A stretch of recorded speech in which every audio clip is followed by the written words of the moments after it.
L'incontinence, c'est un problème physique qui amène bien souvent un problème social. Et je peux vous dire que sur les réseaux sociaux, faire une vidéo où on propose de résoudre un problème de fuite et en créer une autre, c'est vraiment la honte. Garage bagnole et rock'n'roll, garage bagnole et rock'n'roll, garage bagnole et rock'n'roll, garage bagnole et rock'n'roll.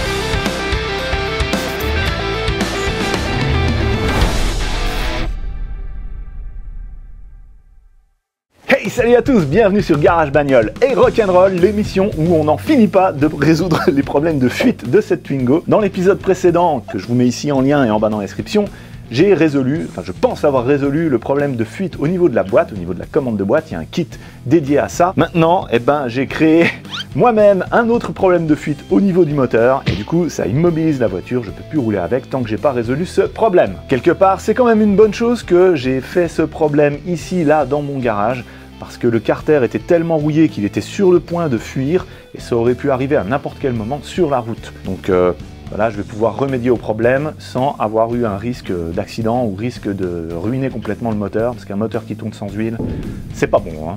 Allez, il est temps de réparer ces bêtises. Voilà, donc on a une belle fuite, hein. Et maintenant, qu'est-ce qu'on peut faire? Je pense qu'il n'y a pas d'autre choix que, au minimum, démonter le carter. Et je pense que vu son état, je vais simplement essayer de trouver un carter de remplacement. Bon, ma première étape, je vais vidanger l'huile.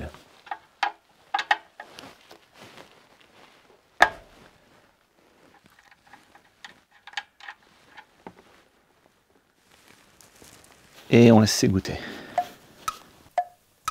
Ok, on est au goutte à goutte. Et maintenant, je vais dévisser toutes les vis qui sont autour du carter. On en aperçoit deux là-haut.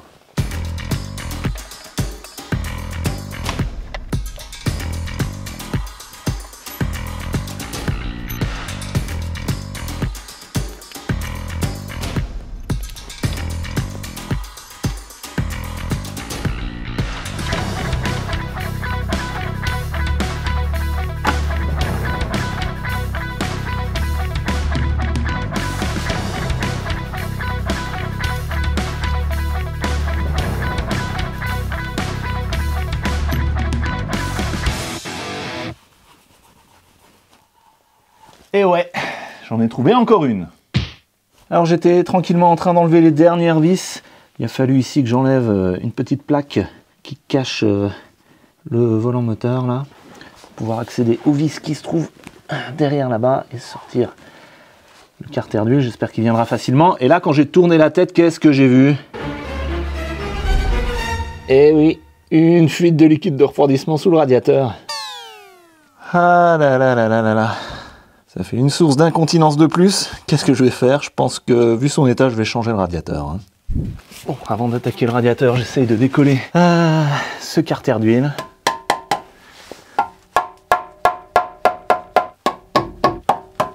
Quelque chose me dit que je ne vais pas vouloir y aller tout seul.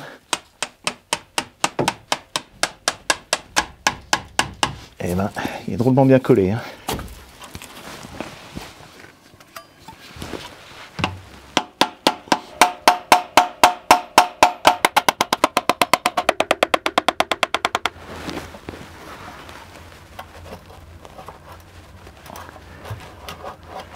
Ok, commence un peu à venir.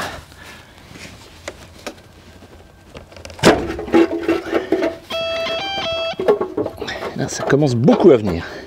Alors, il y a la pompe à huile qui doit retenir.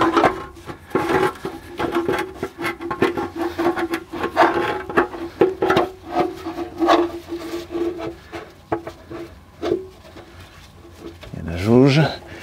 J'aurais dû tirer au-dessus.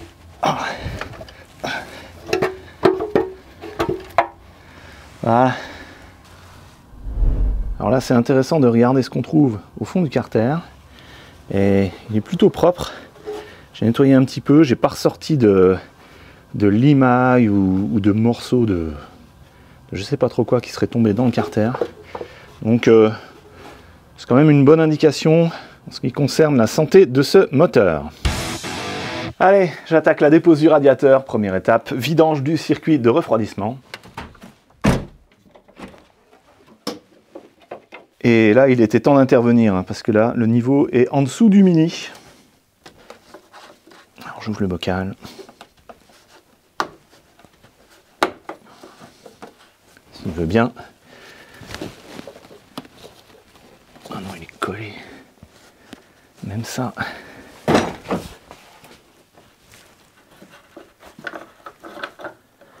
Ok. Je vais mettre ici.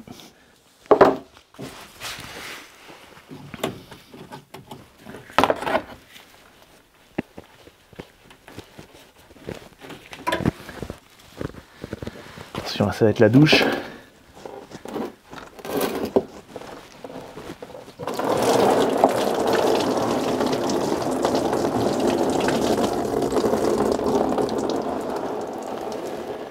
Et je ne croyais pas si bien dire.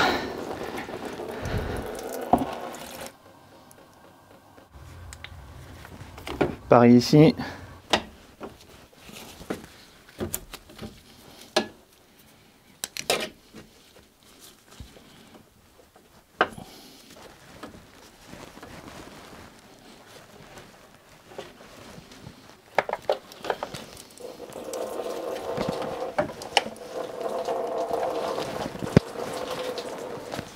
Ok, alors je débranche le ventilateur, j'enlève ça,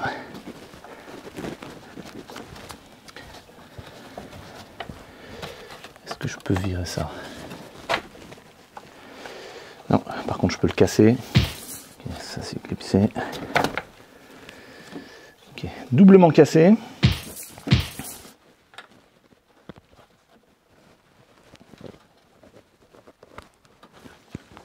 Alors, par quoi est-ce qu'il est tenu? Je vais sortir par en dessous, parce que là ça passe là-dedans. Ah, encore une durite ici. Celle-ci, c'est celle qui va au bocal. Ça gêne. Je vais virer le phare pour me faire de la place.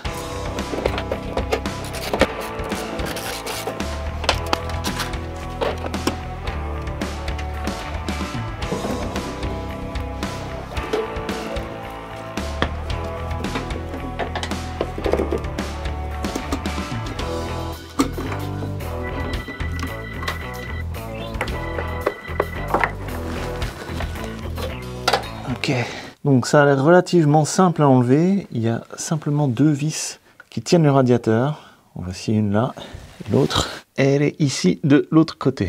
Ça m'a l'air d'être du 13.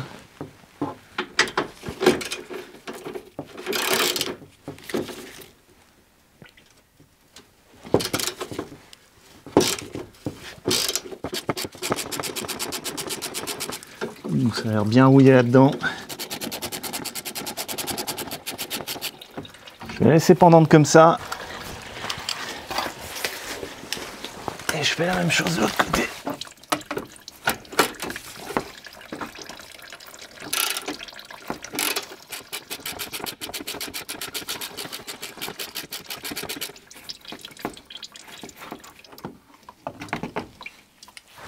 Et de une.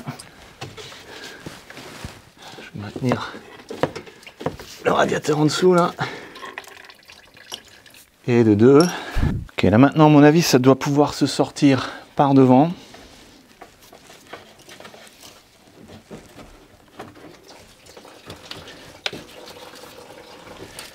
Si on fait comme ça.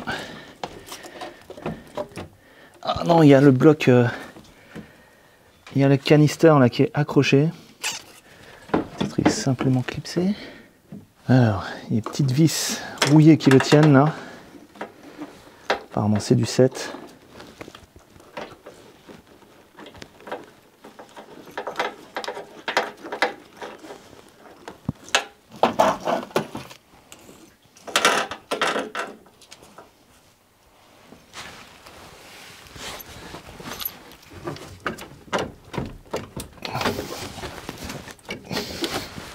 Oh. Bon, il n'y a qu'une vis. Et après il y a l'air d'avoir un système de charnière clip là, c'est bizarre. Faut le tourner suffisamment pour pouvoir le sortir, mais là j'ai pas la place.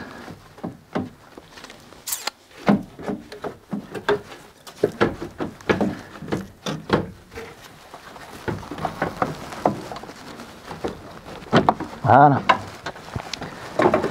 Oups. Allez, viens petit radiateur. Est-ce qu'il faut que je démonte le ventilateur? Où est-ce qu'il peut sortir d'un bloc? Il faut sûrement que je démonte le ventilateur. Bon, là j'en ai un peu marre des outils à main.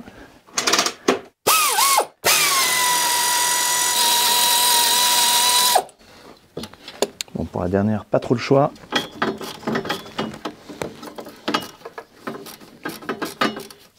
Oui. Allez. Hop. Et...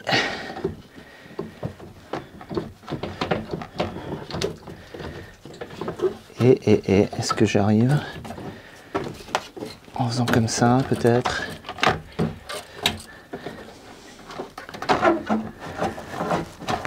Voilà. Dans une sorte de diagonale. Ah, ce truc-là, il m'aura embêté jusqu'au bout. Et voilà le vieux radiateur.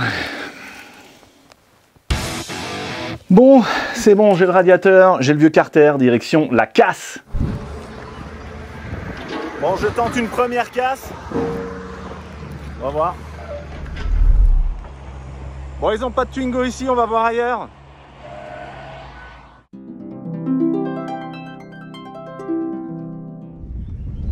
Bon, on n'a pas réussi à se mettre d'accord sur le prix, donc je vais commander des pièces neuves sur internet. Bon, il va falloir que j'arrête la vidéo là, je suis désolé, j'ai commandé les pièces sur internet, sur un site français très connu, que vous connaissez, ils me connaissent aussi, puisqu'ils m'avaient invité au Maroc, à Marrakech. Je vous remets le lien vers la vidéo ici en haut à droite et en bas dans la description. C'était super cool, mais voilà, au bout d'une semaine, j'ai toujours pas mes pièces. Hein. Je les ai contactés par leur chat sur le site et j'ai eu aucune réponse, donc j'ai annulé la commande. Et puis j'ai commandé sur un site allemand, très connu aussi. Le gars de la casse auto m'a dit en rigolant, bonne chance avec les pièces sur internet. Je crois qu'il avait raison, j'aurais mieux fait de lui prendre directement les pièces. Si vous cherchez des outils ou des produits que j'ai utilisés dans cette vidéo, je vous mets des liens comme d'habitude en dessous dans la description. Pensez à vous abonner pour être notifié quand je sors le prochain épisode, qui j'espère sera le dernier sur cette série de l'incontinence de la Twingo. En attendant qu'on se revoie, je vous laisse ici une playlist en dessous, un super épisode à découvrir. Moi c'est François, je vous dis à la prochaine sur Garage Bagnole Rock'n'Roll.